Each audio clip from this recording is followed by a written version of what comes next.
Welcome everybody, super excited to be at DevOps Forward Days.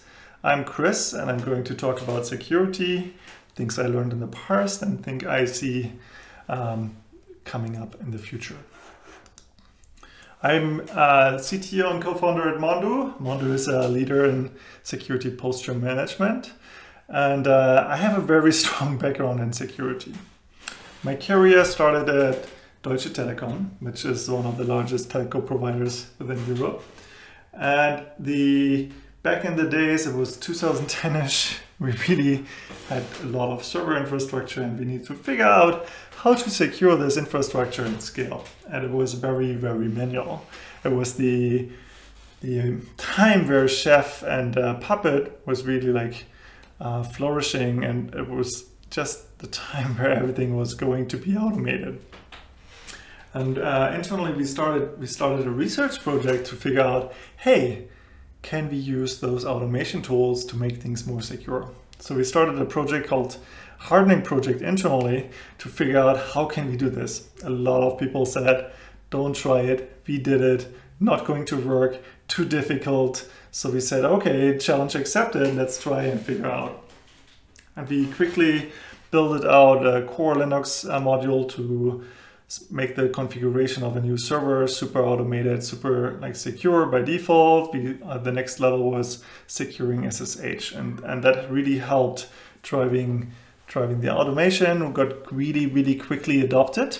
It was internally we rolled it out to a massive amount of critical infrastructure. We also rolled it out even on AIX servers. So those who know that still. So very exciting to have this all being there. It was very clear from day one that we wanted to make this open source and available to everyone. So it was the first open source project of Deutsche Telekom, and we call this now DevSec, and that is the incubation of that project. And since then it has been fully open source. Deutsche Telekom is still using it on a daily basis to secure the infrastructure.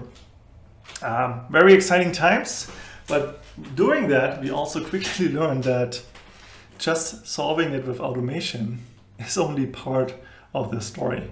When we talked with a lot of operations teams, they said, I can't explain my management why I need to automate this thing. I can't explain my management that this needs more security. So it's really difficult to say, request resources for something that you can't prove. So what was missing was really something that you could run and say, hey, we have the following gaps. This is not secure, this is not secure. So we started a project called Inspec. I started a company, made this really big. Chef Software acquired us and was used by major Fortune 500 companies. So now there's tooling out there that helps you to automate and to check, but what's the problem? So we were in an environment where hackers really used to look like this. They helped to make the world be more secure. They wanted to identify vulnerabilities, make them available, and help everybody to essentially become a better human.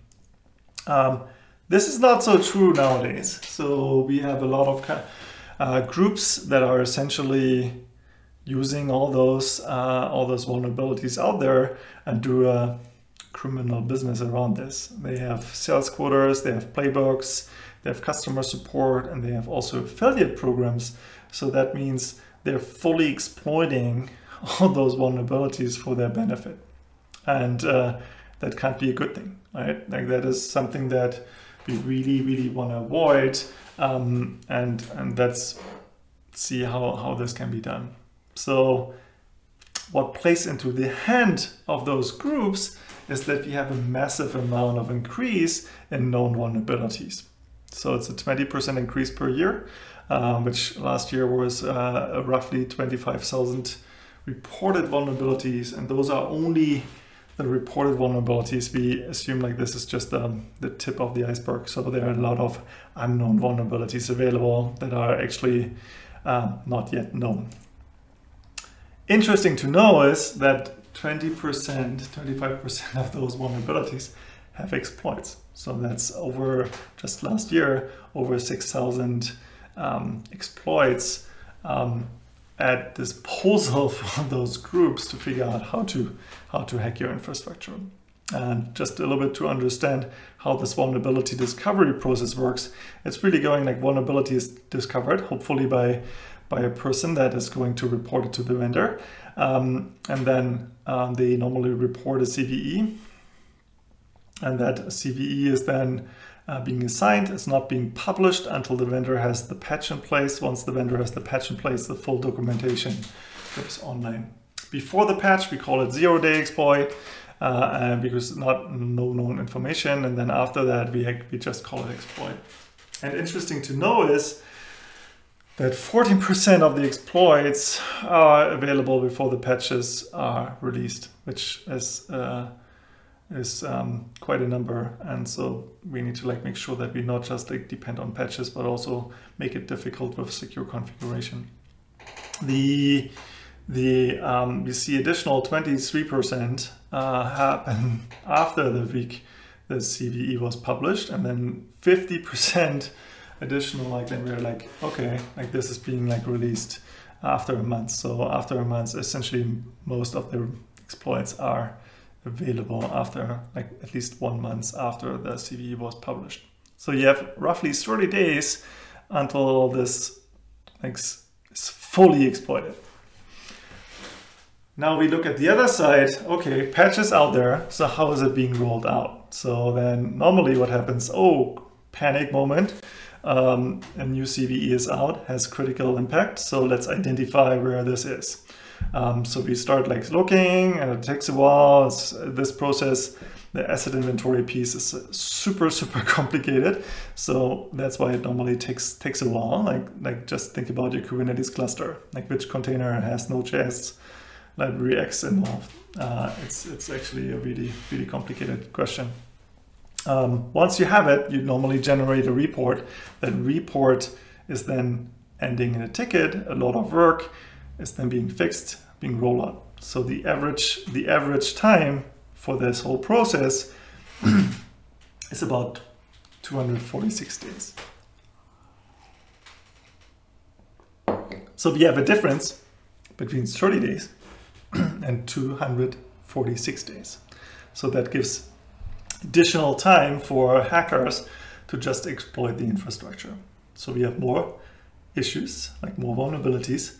We have a slow rollout of fixes, and that all plays into the hand, right? So if you have an increase there, hackers go full automation and they scan the internet in 3 minutes, like then you see, all right, like this is going to be a problem. Like you don't need to really like have a PhD for that. Like this is like super straightforward. The numbers just speak for themselves. And there's been a survey like talking about like 1,000 IT and security professionals, and 80% were victims. And a lot of them, more than 60%, pay the ransom. And that's something we should really avoid, because that money is better spent on something that helps us to build better products, help humanity, and not investing it into like ransomware gangs. The key challenge that we see over and over again, just for being the reasons, is patch management and hardening. So both of the things are normally not done, and this is like more than 80% of the attacks are just going to outdated software and misconfiguration. And with the amount of vulnerabilities just increasing, the likelihood of like hitting the goal is really high, and that makes something that we need to fix. So now the question that we need to ask ourselves, why it is so difficult for teams to fix things quickly. So we could ask, hey, why is it like 250 days until a fix has been rolled out into infrastructure? And that is, it's not that people don't want to like do this faster, it's just like the way things work right now, and which is not a good thing. So, and let's talk a lot about the process, how platform engineering and security is really working together in most cases, and how this is not helpful to reduce the time. The engineers normally like build the application, get pressure, like everything needs to be shipped really, really fast. So it's building products and delivering value.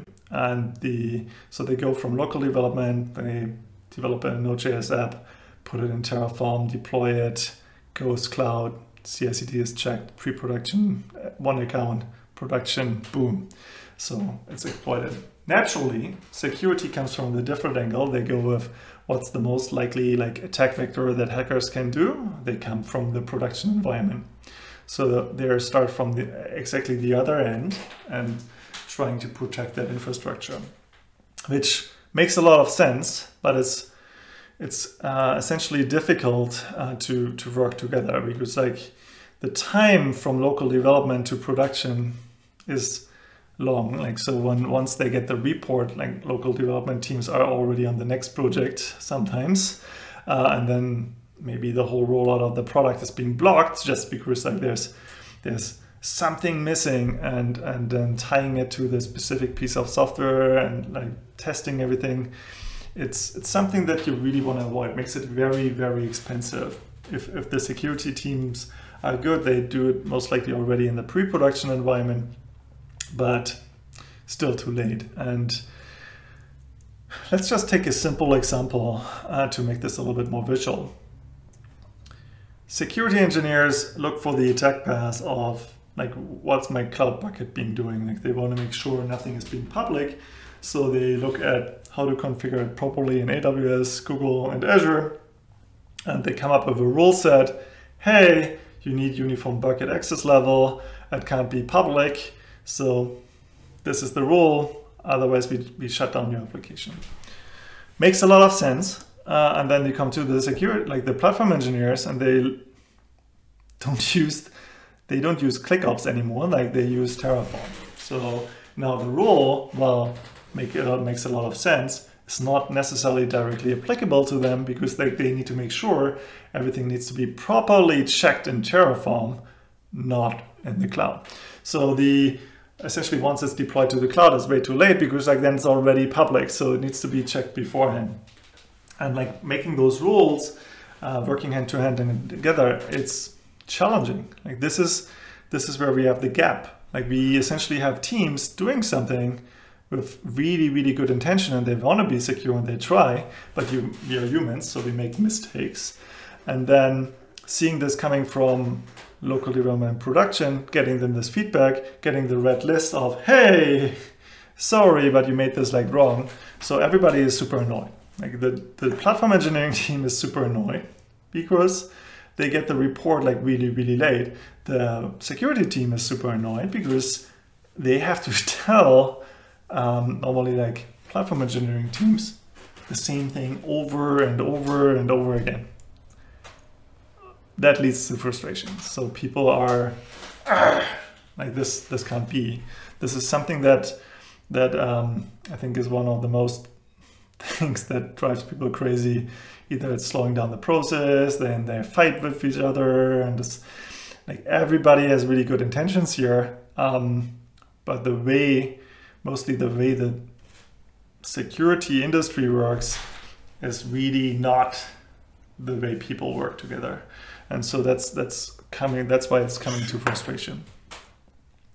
So what we've done is doing a security therapy. We talked to more than 100 leaders and asked them, hey, what's the biggest problem? Like, what's driving you nuts? Like, what really is going on there? Because we wanted to figure out like where is the biggest problem. And in summary, essentially, it's a lot more software. So that's driving more issues, more vulnerabilities. The team gets overloaded.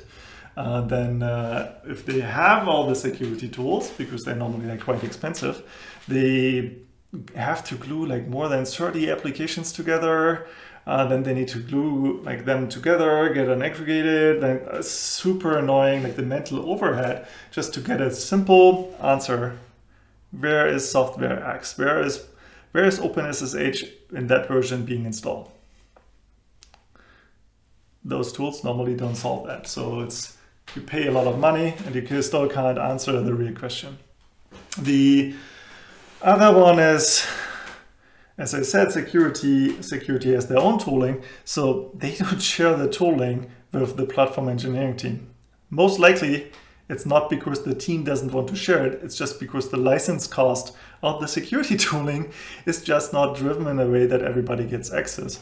And that makes it really difficult for the security teams to share that knowledge. Even if they want to, they can't because of the license cost. And that is nuts. So that doesn't make any sense, because you should have vulnerability information available as early as possible to as many people within your organization, because it's better your organization knows what's going on than the hackers. So that's definitely a problem. Something that really comes by the way the tools are licensed, not by how humans work. And then the constant struggle, like the prioritization. If we have reports being delayed, then they're all red, then you get the fatigue of, it's red anyway, so like, let's just ship it. Let's ship new stuff. So because it stays red, so why do anything?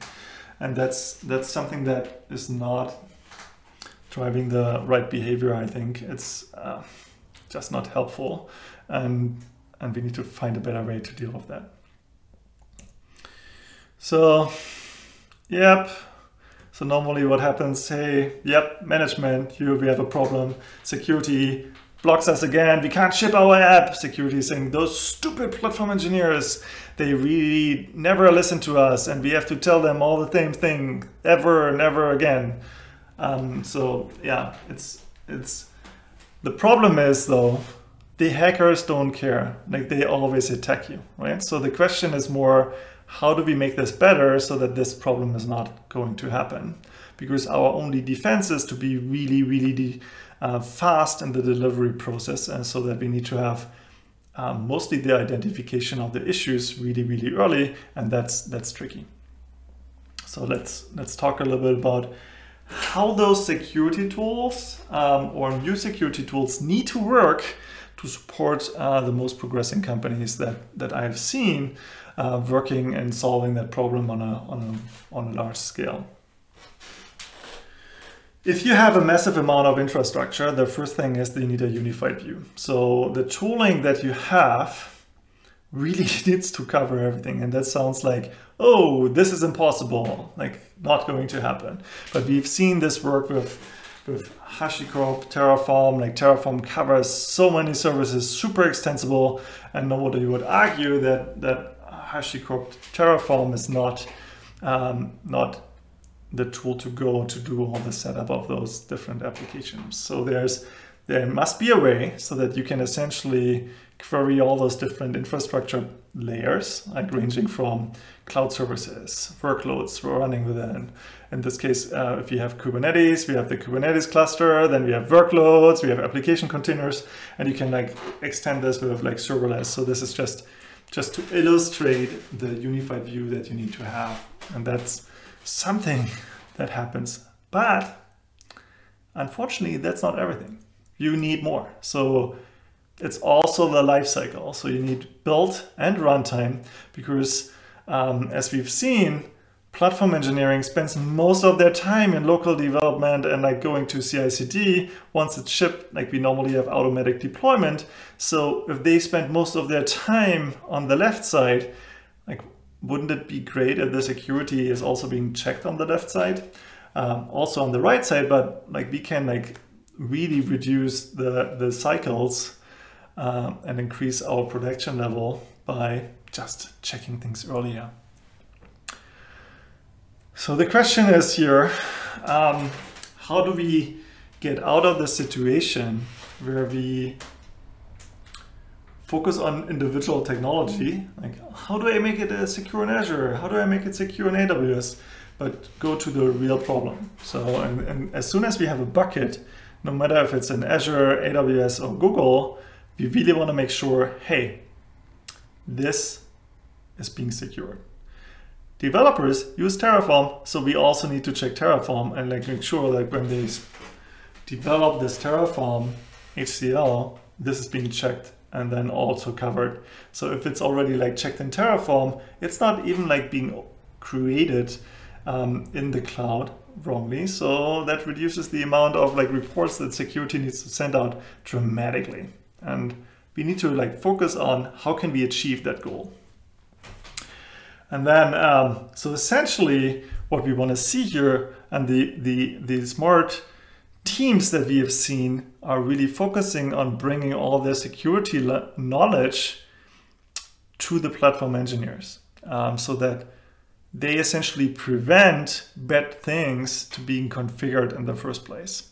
And that helps them to really focusing on best practices, educate, build out like policies, understand, like do more in-depth analysis. And so it frees up a lot of time from those teams to really make the whole infrastructure secure. So the goal here is those teams working together and not against each other, and that's key. So it's always the question, hey, why can't those teams not work together? Because the goal for us is building the most secure, fast delivery pipeline so that we have a very secure infrastructure. And we can achieve that. We just need to work together.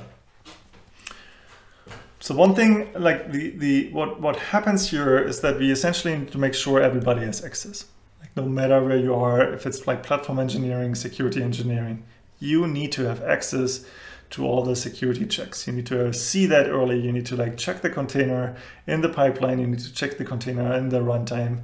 You have full coverage. So that means you can see things in build and runtime. It can integrate into your existing processes.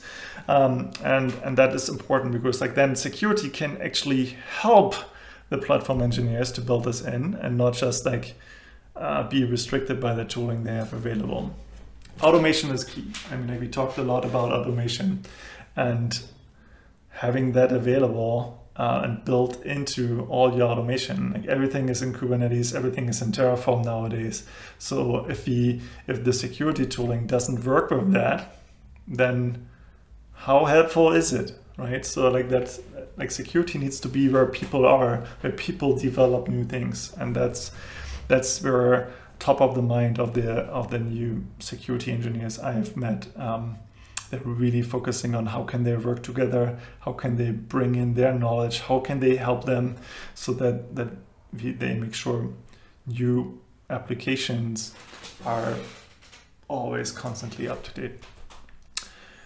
And it needs to be extensible very, very quick. Those teams reach the limit. So they reach the maturity level, and then they see like those security tools that are not extensible, they don't allow them to extend the rule set. And that's a problem because you're really stuck. Like you can't mature forward, although mentally like you're already like on the next level, you would really check something that you can't, which is driving you nuts then in the next level. So that's something that really needs to be avoided. And well, it probably makes a lot of sense like while listening to it. Implementing this has been really difficult, I have to say. So not a lot of tooling allows you to do that. So because we believe, like we've done many open source projects in the past, so we believe like we can help teams getting there. So we open source 2 projects, CN Query, which uses a GraphQL query language underneath to query your infrastructure. One is for asset inventory, so quickly get information about Linux, how many users, like what kind of permissions are set on those users, make sure all the like services get all those services that are running, all the processes. From AWS, find quickly out who are the IAM users that have no 2-factor authentication enabled. Makes it really, really quickly like gather information about the infrastructure, but also having an incident response pack so you can quickly query all those things and figure out if there's a misconfiguration.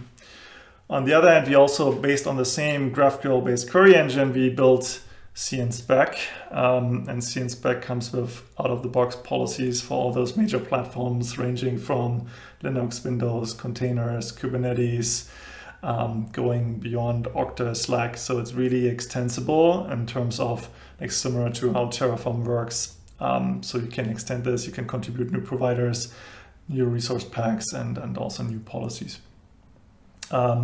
Just to give you a sneak peek of how this can work, so you can see how this process that I just talked about can be actually being implemented, is we have in our case a GraphQL based MQL, which is like similar to Terraform, have different resources available. So you can query Terraform HCL files. You can say, hey, give me all the resources that define the public access block. And then you check like individual like arguments there. The same for S3 buckets. You just iterate over all buckets and say, hey, all those entries really need to have like block public ACLs and block public policy being set to true so that it's all uniform. And that now you see like the same check being implemented into levels, which makes life a lot easier because you have now one way to do it just for different infrastructure. And bring this to the next level, the question is now, how can the teams work together to define one rule set that essentially is applicable for developers, for platform engineers, and go into security. And on the right side, we see those individual queries. We're checking for Terraform and checking for AWS. On the right side, you see, okay, like this is just like one check that we implement here. And then we have different variants being included. So based on the platform, we essentially check, hey, is this Terraform? Then check Terraform. Is this AWS? We check that. And that makes it really, really easy to have one policy set, just apply it, and no matter where you are. You can see this can easily be extended to Azure, GCP, and just gives you an illustration of how this can be done. So with that tooling in mind, now you can see like how this process can work together. Teams can define the policy rules. They can say this is applicable to us. We apply this to local development, but also production. Like it can work hand to hand together. They can check Terraform. They can check AWS, like ranging from local into production.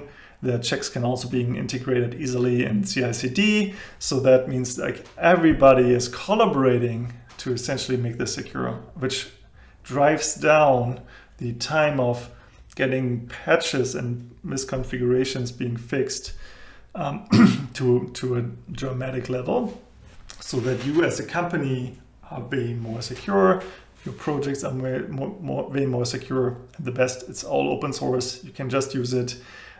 You don't have to pay for it. It's essentially something that we believe like is something helpful, and we try to make be very helpful. In case you have any questions, try it out, get us feedback. Give us feedback so that we can make it even better. Super excited. So we have a strong background. We come from Google and NASA Rackspace, so we have done quite some large infrastructure in the past and used all those learnings to build Mondu and make this knowledge available. In case you have any questions, feel free to reach out. Super excited. Would love to hear from you. If you have any questions, let me know. Any feedback. Thank you very much for your time, and talk to you soon. Bye-bye. Hi, Christoph. So thank you for the interesting topic. Security is always important, but usually on my practice, nobody cares about it on development stage. Yes, and when we go to production, we found some issues when our storage, as you mentioned, unencrypted or even public available, or our repository have sensitive data. And we have some questions. What skills are required for security engineering for person who, because for now it's very popular to hire DevSecOps. And for your opinion, is it the right way or the wrong way? Yeah, no, very good question. Very good question. I think the security engineers really need to know Ansible and Terraform really well. It's normally really not rocket science. Like the misconfigurations and patching like this makes normally sense. It's really not difficult, but the challenge is more the amount of checks you need to do.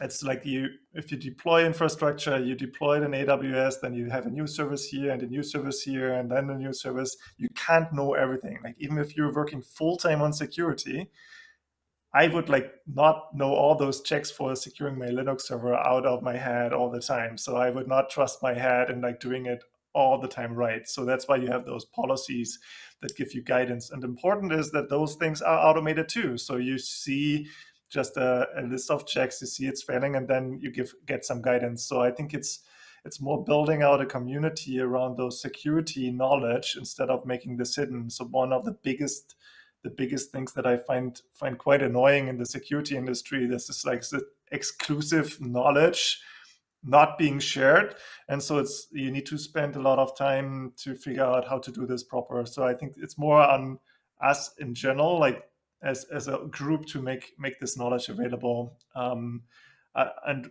you just need to do it. I think it's really not like you don't need a PhD, you don't need to study it. It's just applying it, work with automation, use the right tools. There's a lot of open source tools out there, and start with that and just apply it on a daily basis. Like try to be a little bit more secure every day and learn as you go. Oh, thank you for your answer. Yes, I totally agree that some of security issues required a lot of time, but for my opinion, time to time, DevSecOps seems as just for optimized costs instead, more careful to be security. Yes, and also we have another question. What is the best practice for security engineering? Tooling is enough, for example, like a Docker image checker for CI/CD, or something else is required? A lot of security tools go right now just like checking containers and checking vulnerabilities in containers, and then we say, whoop, solved, problem done. I think it's actually not enough. It's just one small part of the thing, and it starts a little bit more with the mindset. As I explained in this talk, as it needs to start with the understanding that those teams want to work together, right? So like they want to share the knowledge. So that comes with is two directions. You see that the engineers need to spend more time understanding what are the risks deploying it into production, and the security teams need to understand a little bit more where the developers are. So I think it starts on the people side, like where we need to like just try to understand the other side a little bit and work together. So that's, I think, only with that mindset you can actually implement this proper. So just have the tooling here, like it's nice, it's helping, but it's not solving the overall problem. And then when you come down to, okay, like we were on a work together, then I think it's always start with the biggest risk. So that is most likely in production. So you need to solve, like find out like where is the public bucket open, right? Like is my application exposed on ports that shouldn't, like that's starting from the biggest risk. And yes, you need to solve it. And then like walk down from essentially from the right side to the left side. And the more you put those controls, and if you have a fully automated pipeline and you say like, okay, this pod should really not be open, then implement an automated check so that this is not going to happen on the next deploy, because it can always happen. So you can always work back and then also work from the other side. I think it's like just the more checks you can apply earlier, the less problems you have in production. So the goal is for us as humans, have more time building the right thing and not do the same problem over and over again. And you can only achieve that by moving essentially a lot of like checks more and more in the pipeline to the left. But of course, most likely, if you haven't done anything, you need to start on the right side. So vulnerabilities in containers is good, but even when you deploy it to Kubernetes, like this container runs, I don't know, like depends on how you deploy it, maybe a month, maybe 2 months, maybe 3 months, and like new vulnerabilities are discovered. So the time you scanned it in the pipeline is so long ago that it's like you have probably way more stuff in the production. So I think if you want to really be secure, you need to do it in all stages. and you just need to understand what's the biggest risk profile for your application and start from working down from that to like further optimization. Yes, and some security scanners take a lot of time and a lot of resources. And as you mentioned, if you have containers that run for a long time, probably can be a good practice to rebuild and redeploy, even if nothing changed with containers time to time. Yes, yes, yes. The like we have the open source tooling, like the industry normally tends to have one tool for one specific technology. So the mental overhead between switching between different tools, like one tool for AWS, one tool for container, one tool for misconfiguration, and every tool works slightly different. So it's really, really difficult for us to just switch between all those tools, because you need to know every tool. Every tool has a different rule set, has a different configuration. It's like annoying. And this is why we believe, like this, what we've seen with Terraform, like that is missing in the security space, and that's why we open source the inspect to essentially make something like this available to everyone, where we just have one approach. We take this Terraform approach, bring this over to security, and make essentially have the same kind of automation for that as well.